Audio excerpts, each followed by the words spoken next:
the first time I almost died on a boat was, I think I was 14 or 15, I don't recall. And the boat was called the Wilson. It was a very old boat.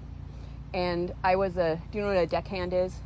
Yeah, like the people who kind of clean. Well, yeah, they do all the, yeah, they're the workers of the boat. This captain or the skipper's usually like, yeah.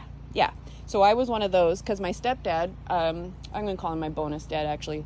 His name is Pete. He was the skipper. And I was taking a nap below deck. And there was an open doorway to the engine room. And there was a clutch that's brass that was stuck and burning. So the fumes from that were giving me carbon monoxide poisoning. And I'd been there a while. And when Pete decided he wanted a sandwich, because I was the boat cook. When he wanted a sandwich, he sent the other deckhand down and he couldn't wake me up. And so then Pete came down and he couldn't wake me up.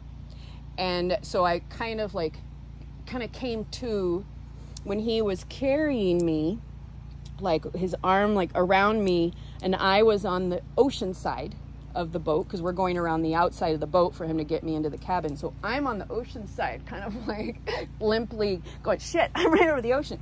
And that part was scary enough.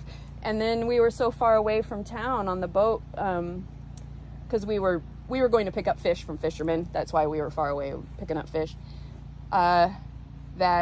And he didn't know if I was like literally dying or if I was gonna be okay.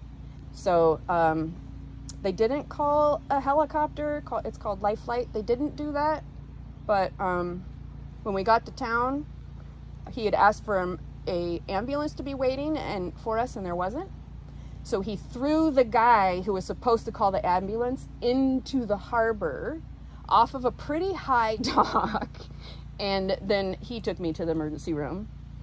And I remember almost none of it because I was like not conscious for much of it. And they said that the hospital, they're like, you're very lucky. You almost died of carbon monoxide poisoning. So that was the first time. I think I actually was 16. Yeah, I think I was 16 on the Wilson. Why didn't you close the door? Oh, it didn't really matter if it was open or closed. If nothing had been wrong, it would have been fine. I don't know. I don't remember. I might have actually even closed the door. Like, those are some details I don't really recall because I almost died from carbon monoxide poisoning. It ate some of my brain. Yeah.